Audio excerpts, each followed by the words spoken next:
साक्षात् श्री आदिशक्ति मातुश्री निर्मला देवी नमो नमः। मंदाकिनी सलिल चंदन चर्चिताय नंदीश्वर प्रमथनाथ महेश्वराय मंदार पुष्प बहुपुष्प सुपूजिताय तस्मै नकाराय नमः शिवाय। त्वमेव साक्षात् श्री उमामहेश्वरा साक्षात् श्री आदिशक्ति मातुश्री निर्मला देवी नमो नमः।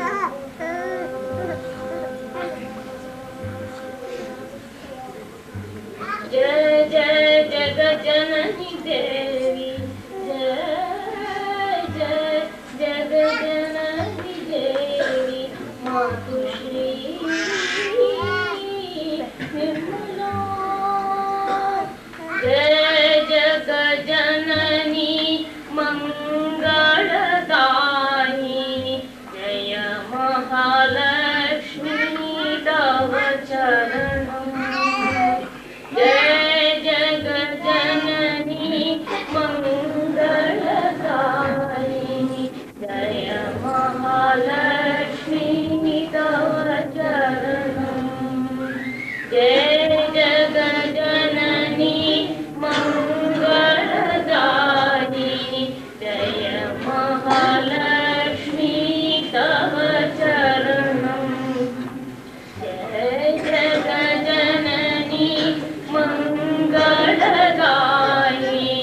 जय महालक्ष्मी तव चरणम्। जय जगज्जननी विद्यादायिनी जय महासरस्वती तव चरणम्।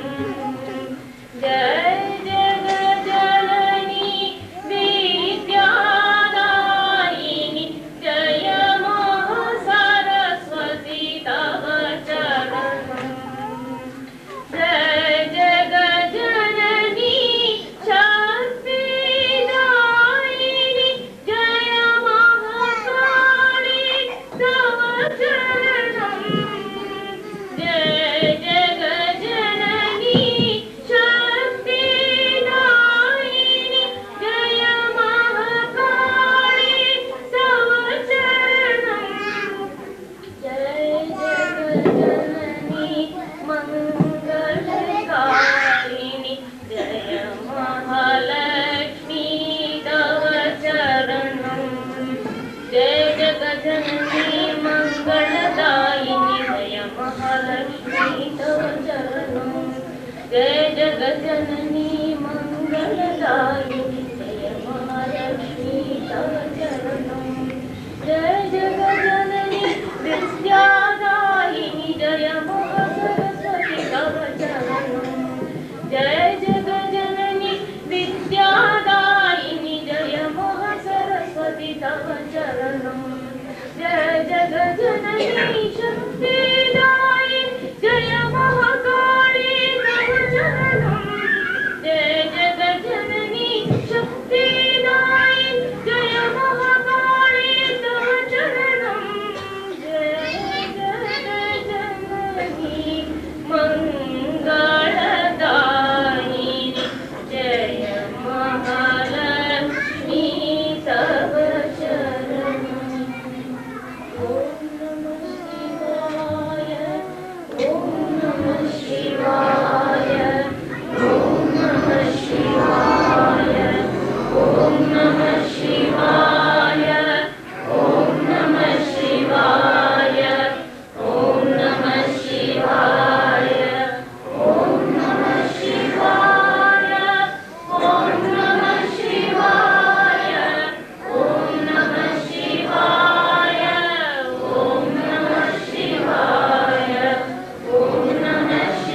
नहीं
हम लोग एकत्रित हुए हैं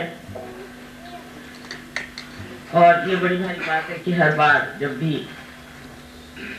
शिवरात्रि होती है तो मैं दिल्ली में रहती हूँ। हमारे सारे शरीर, मन, बुद्धि, अहंकार, सारी चीजों में सबसे महत्वपूर्ण चीज है आत्मा, और बाकी सब बाह्य की उसके अवलंबन है। आत्मा में हम अपने पिता प्रभु का प्रतिबिंब देखते हैं। कल आपको आत्मा के बारे में मैंने बताया, वही आत्मा शिव स्वरूप है। शिव माने जो बदलता नहीं, जो अवतरित नहीं होता, जो अपने स्थान में पूरी तरह से जमा रहता है,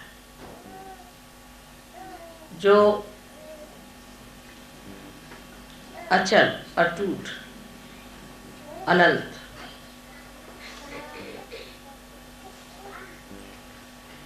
ऐसा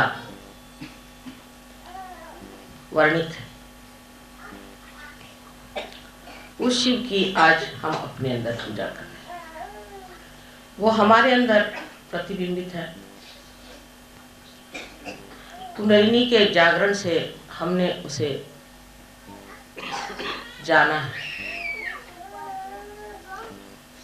और उसका प्रकाश जितना जितना प्रज्वलित होगा उतना हमारा चित्त भी प्रकाशमय होता है। लेकिन इस शिव की ओर ध्यान देने की बहुत जरूरत है। शिव के प्रति पूर्णतया उन्मुख होने के लिए, उस तरफ अपने को पूरी तरह से ले जाने के लिए हमें जरूरी है कि ये समझ लेना चाहिए कि उसकी तैयारी क्या होती है। जैसे एक कंदील में आपने जोत बार दी, लेकिन कंदील इस योग्य न हुआ कि उस जोत को अपने अंदर संभाले,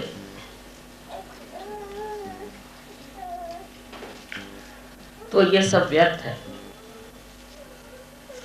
ये सब कुछ व्यर्थ हो जाएगा, ये सारा कार्य व्यर्थ हो जाएगा। वो चीज जो हम झेल ही नहीं सकेंगे, अगर हमारे अंदर आकर गुजर गई तो इसके दोषी हम हो जाएंगे। इसके बारे में हम लोग अभी बहुत अनभिज्ञ हैं कि इसका तेज, इसका सौंदर्य सारे संसार को प्रभावित करता है और सारे संसार में इसकी महिमा इतने जोरों में फैलती है कि उसके लिए कोई भी ऊपरी तरीके से बताने की ज़रूरत नहीं।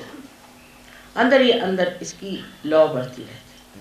बस उस लौ को जीवित रखने के लिए सबसे पहली चीज़ है कि हम अपने कुंडलिनी को नीचे नहीं गिरने दें। कुंडलिनी इसलिए नीचे गिरती है क्योंकि हमारे अंदर बहुत से पुराने विचार, पुरानी कंडीशनिंग, और इसलिए भी गिरती है कि हम फ्यूचरिस्टिक बहुत हैं। जैसे हम अपने दिल्ली का विचार करें तो दिल्ली में कुछ लोग तो बहुत पुराने विचार के, पुराने व्यवस्था के अनुसार रहते हैं। उनके अंदर ऐसी ऐसी भावनाएं बनी हुई हैं कि जिनको निकालना भी बहुत मुश्किल है, क्योंकि वो धर्म के ही नाम पर ये सब चीज़ें सीखे कि यही धर्म है, इसी में रहना चाहिए, यही सत्य है, यही सब कुछ हमें परमात्मा की ओर ले जाए। ऐसे जो लोग विश्वास लेके चले हैं उनकी भी कुंडलिनी बहुत देर ऊपर नहीं ठहर पाती, वो फिर खिंच जाती है लेफ्ट साइड। इसलिए सबसे पहले याद रखना चाहिए कि हमारी जो पुरानी धारणा है उन्हें हमें बहुत कुछ तोड़ना पड़ेगा। जो गलत चीज़ है, जो सही है उसे ज़रूर लेना, लेकिन जो गलत है उसे तोड़ना पड़ेगा। अगर हमने उसे तोड़ा नहीं तो कुंडलिनी ऊपर ठहर नहीं सकती, वो खिंच जाएगी। दूसरी बात जो दिल्ली में ज़्यादा है, क्योंकि यहाँ लोग सरकारी हैं, यहाँ कार्य ज़्यादा करते हैं, इंडस्ट्रीज़ हैं, सब कुछ राइट साइडेडनेस बहुत है। उसमें बहुत सी चीज़ें हमारे लिए बंधनकारी हैं। एक तो हर चीज़ में हम जैसे कोई मिलिट्री के तरीके से चलते हैं। जैसे समय की बात है, अब बहुतों ने मुझसे कहा कि महाशिवरात्रि 5 बजे नहीं हो सकती, किसी ने कहा 4 बजे कर लो, उससे बस हमको मिल जाएगी। अब मैंने कहा भाई ये तो ठीक नहीं, कैसे किया जाए। अब आप शिव जी को मॉडर्न तो नहीं बना सकते, शिव जी के हाथ में घड़ी तो बंदी नहीं है। तो इस तरह से सब ने हमसे कहा कि माँ किसी तरह से आप जो है आप ऐसा करें कि हमारी जो समस्या है वो सुलझ जाए। तो मैंने कहा कि क्या समस्या है? कहने लगे कि हमारी बस जो है वो टाइम से नहीं आएगी, तो आप ऐसा तो कर दीजिए कि बस टाइम से आ जाए, रात को 12 बजे आ जाए।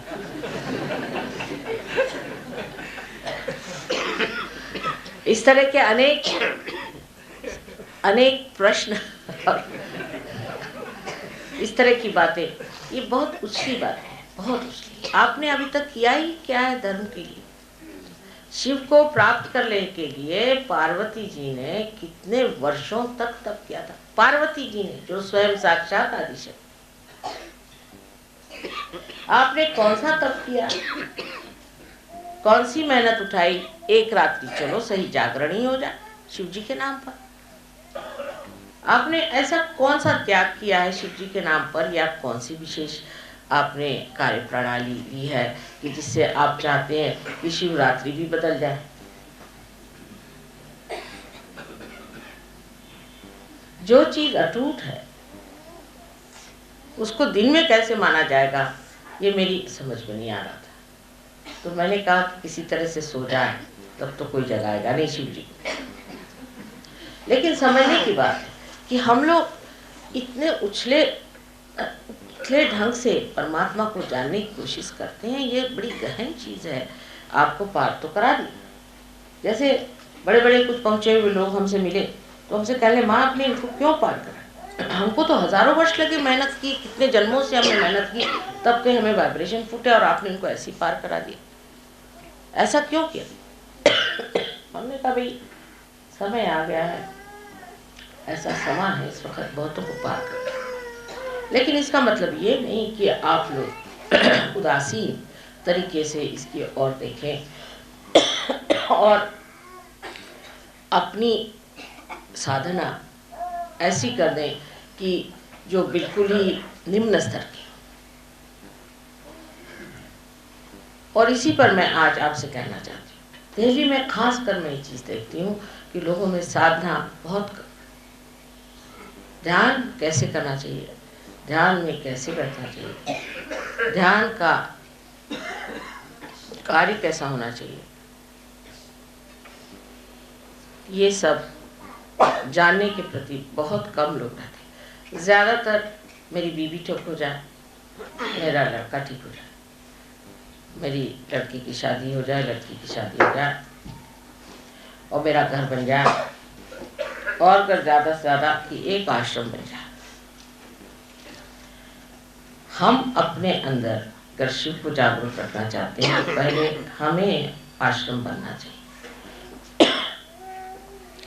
उसके लिए तपस्या होती है, उसके लिए मेहनत होती है। बगैर मेहनत के कार्य नहीं होता।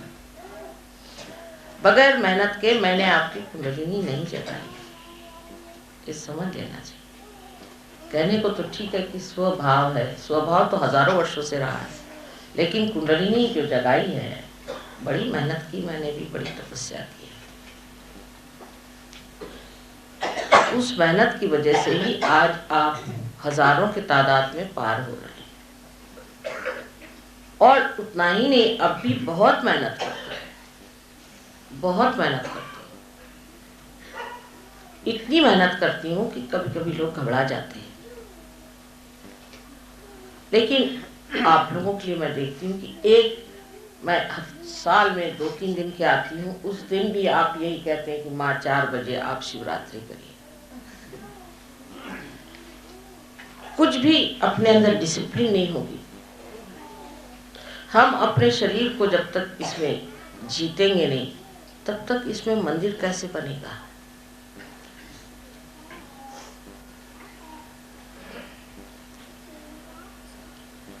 सहयोग उथले लोगों के लिए नहीं, गहनता इसमें चाहिए। और गहनता ऐसी चाहिए कि गंभीरता से, ठहरेपन से रोज आपको ध्यान करना चाहिए। रोज हमें टाइम नहीं मिलता। किसी ने कहा माँ संडे के दिन न करिए शिवरात्रि, क्योंकि सिनेमा होता है तो बहुत कम लोग आएंगे। मैं कहा बहुत जो लोग सिनेमा की वजह से नहीं आएंगे वो बड़े अच्छा होगा, हमारे बला टले।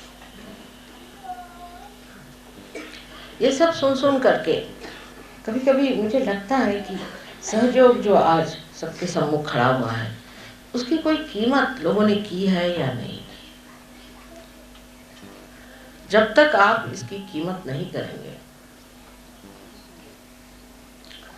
तब तक ये कार्य निष्पन्न नहीं होगा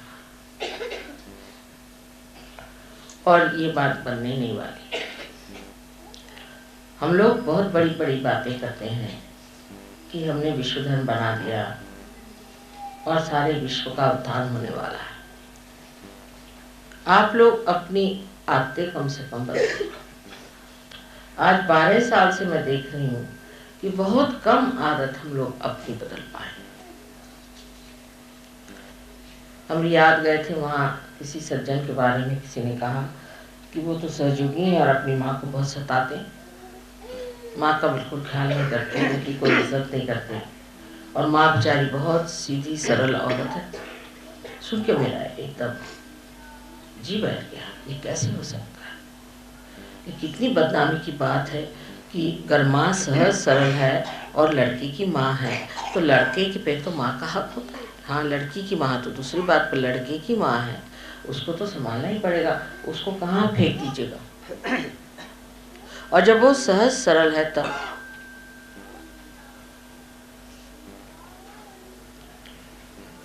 जब उसकी इतनी सी भी छोटी सी भी त्रुटि होती है तो दुनिया उसे देखती है।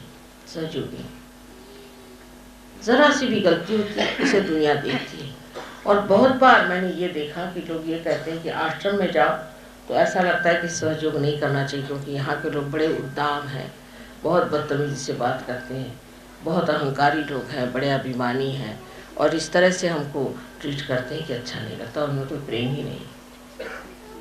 क्योंकि आपसी की बात है, मैं आपसे कह रही हूँ कि अब इसको सुव्यवस्थित कर लीजिए। प्रथम तो हमें अपनी रचना जो होती है, जो कि जीभ हमारी है, उसको बहुत ही ट्रेनिंग देनी पड़ेगी। पहले तंबाकू खाने से, दुनिया भर की चीज़ें करने से हमारी जीभ खराब होगी। दूसरे गुस्सा करने से भी हमारी जीभ खराब होगी। और जीभ में खाने की भी बड़ी लालसा है। जीभ अगर ठीक हो गई तो मैं सोचती हूँ कि 50% काम हमारा हो गया। जीभ का मतलब यह है कि हर समय खाने की लालसा करना, दूसरों से बुरी तरह से बात करना, दूसरों को झाड़ना, गंदी बातें मुंह से निकालना, ज़्यादा वाचालता करना, ये सब बातें सहयोगियों को शोभा नहीं।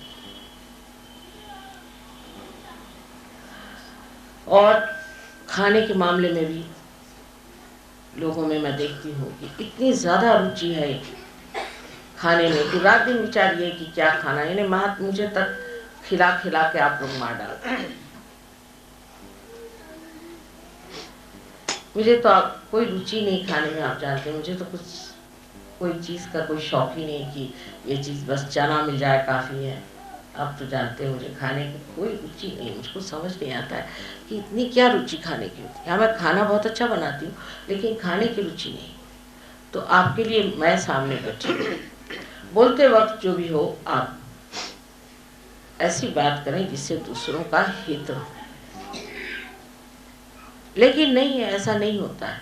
और एक बिल्कुल उथलेपन में पहले तो अपनी जीभ को ही ठीक करना चाहिए। अपनी जीभ जो है एक मधुर स्वरों में, मधुर व शब्दों में बांधनी चाहिए। उसका एक तरीका है, आप शीशे में बैठकर अपने से ही मीठी मीठी बातें करिए, कोशिश करिए। क्या आप अपने से तक मीठी मीठी बातें कर सकते हैं कि अपने से भी गाली गलौज करें? आप पहले अपने को प्यार करना सीखिए। फिर टाइम बे टाइम जो आप लोगों में एक बड़ी बीमारी है कि टाइम, अब यहाँ तक कि अब शिवरात्रि का भी टाइम अब मानना पड़ा। तो ये तो हद हो गई भाई, शिव जी के ऊपर में आपकी गवर्नमेंट नहीं कर सकती। और इसलिए हमको समझ लेना चाहिए कि हम कहाँ तक इस पर, कि हम भगवान पर भी टाइम लगा रहे हैं। जिन्होंने टाइम बनाया उन्हीं पर हम टाइम लगा रहे हैं। और सारा टाइम बचा के करते क्या है, यही मुझे समझ नहीं आता। आप कितनी देर ध्यान करते हैं, कितनी देर आप प्रगति करते हैं। ये जो राइट साइड एटीट्यूड है, ये भी बहुत गलती है। इससे भी आदमी इतना एग्रेसिव हो जाता है कि उसको ये भी नहीं अंदाज रहता कि हम साक्षात परमात्मा से ही झगड़ा लिए। इसको भी आपको घटाना चाहिए, धीरे धीरे इसको डिसिप्लिन करना चाहिए। इससे आप अनेक काम कर ले, अनेक काम आपके हाथ से हो जाएंगे। और अगर आप टाइम की पाबंदी रखेंगे तो हो गई ही नहीं, कभी नहीं हो सकता। और खासकर इस देश में तो बिल्कुल ही नहीं होती। और जिन देशों में इतना टाइम बांधा था वो सिर्फ युद्ध के लिए, कि वो युद्ध में आ रहे हैं, अगर 11 बजे तो हम 10:30 बजे जाकर उनको कत्ल करते हैं। सहयोग में कोई युद्ध नहीं है तो प्रेम की बात है। प्रेम में टाइम किसको याद रहता है? आपको पता नहीं, पहले शिवरात्रि की पूजा करीबन कुछ नहीं तो 8-8 घंटे होती थी। तो कभी कभी हम 9 घंटे एक जगह बैठे, 9 घंटे एक बार भी उठे नहीं, ऐसा भी रिकॉर्ड आपके दिल्ली में है। 9 घंटे कंटिन्यूस।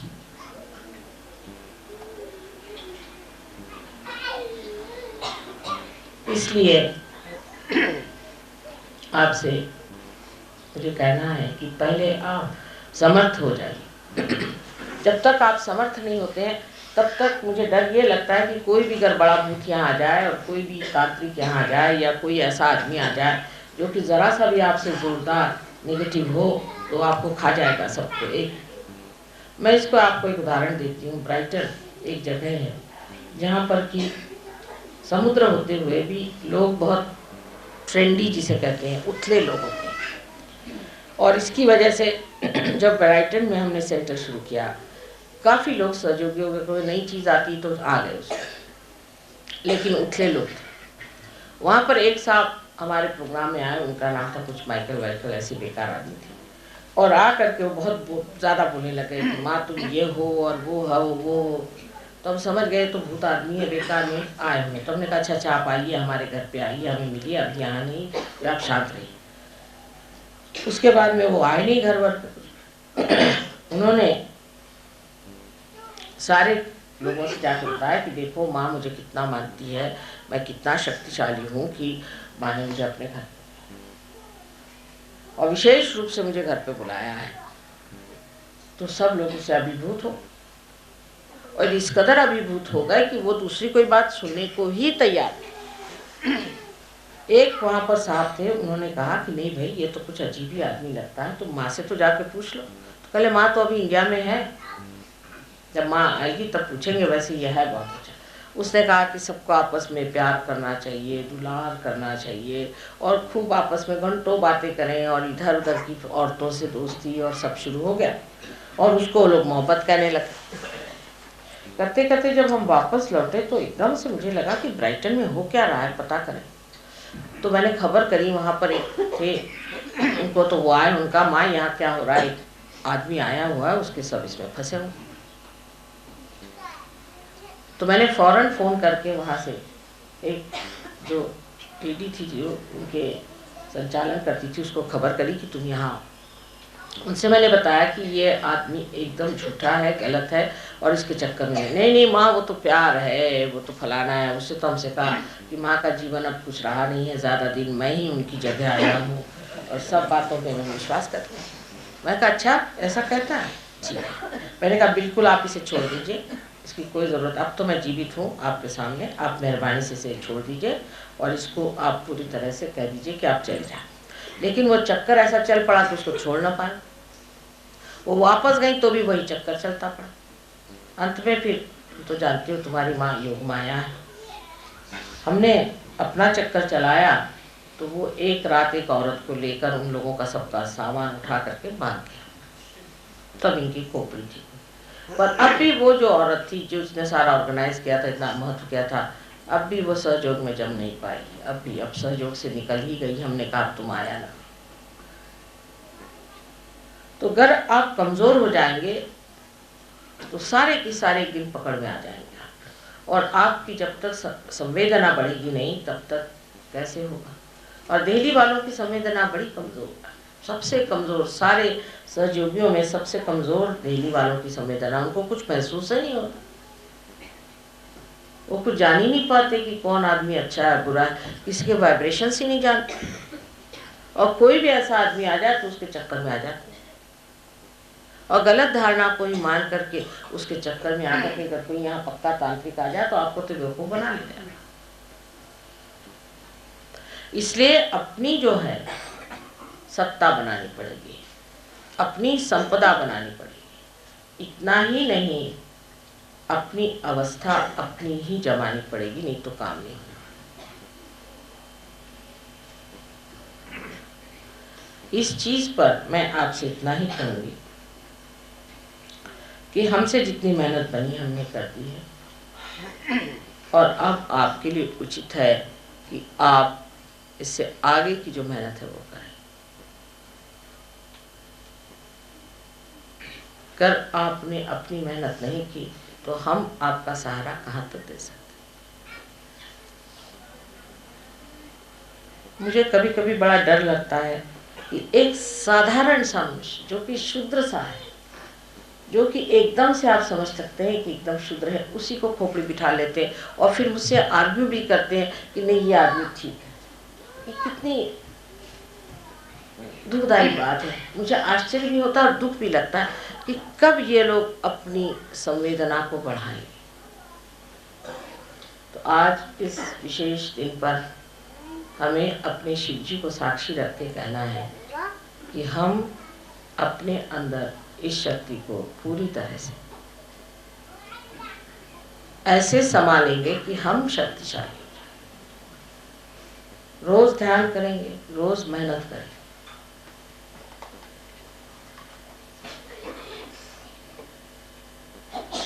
अगर ये वचन हो जाए तो मेरे ख्याल से किसी की मजाल नहीं कि आपके ऊपर हाथ चलाए या आप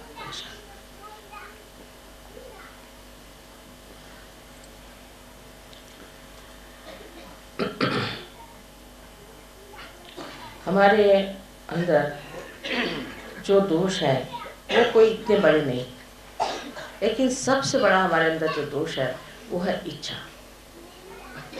जब तक हमारे अंदर शुद्ध इच्छा परमात्मा को पाने की तीव्र न हो जाए, तब तक कोई भी नहीं काम कर सकता। हम कुछ भी कहें सब बेकार है, हम कुछ भी बोले सब बेकार है।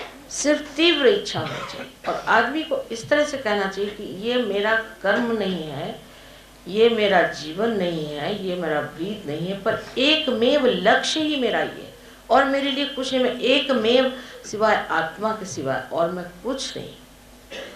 ऐसा अपने अंदर आप लोग विचार बात, मैं जहाँ तक समझा सकती हूँ मैंने आपको समझाया। आशा है आप लोग इसको समझने की पूरी कोशिश करें।